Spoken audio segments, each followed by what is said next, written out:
Yeah, so there's the clerical issues that are on these 8th gen. Pissing me off. So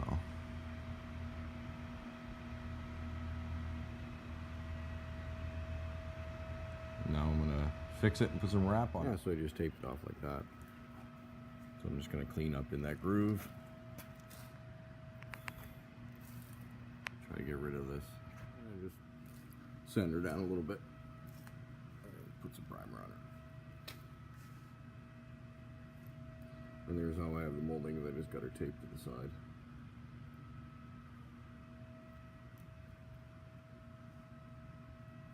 Now just a little bit of gloss black there. Yeah, just put a little gloss black there, just put a little pink so the final. Okay, and here's just a few things you're gonna need. A heat gun. Call it a squeegee with a buffer, with a vinyl buffer pad on the end. Just some other bits there that I just used this item here in particular to pry up the molding. And you're going to need 2 of these because I'll show you once we open the sunroof, you got to put them in to keep the wind deflector part down. So I'll show you why you need those. So those are basically what you're going to need to do a vinyl roof on 2008 SI with a sunroof.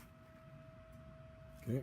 And alcohol, and make sure you get right down in these grooves where the moldings are. Clean it right out.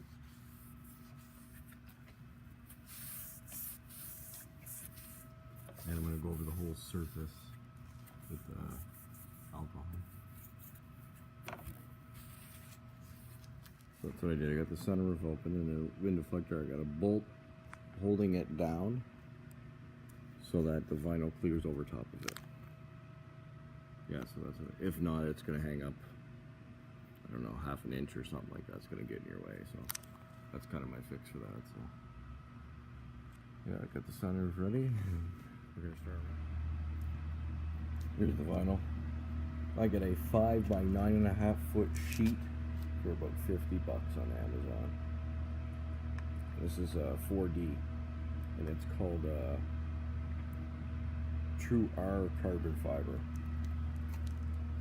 And that's the stuff I have in my hood that's really held up pretty strong, so it's pretty good stuff. Now I'm just laying out the vinyl on the roof here.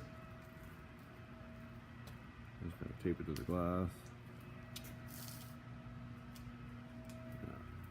And there's the end of the roll. Yeah, so you just cut it. And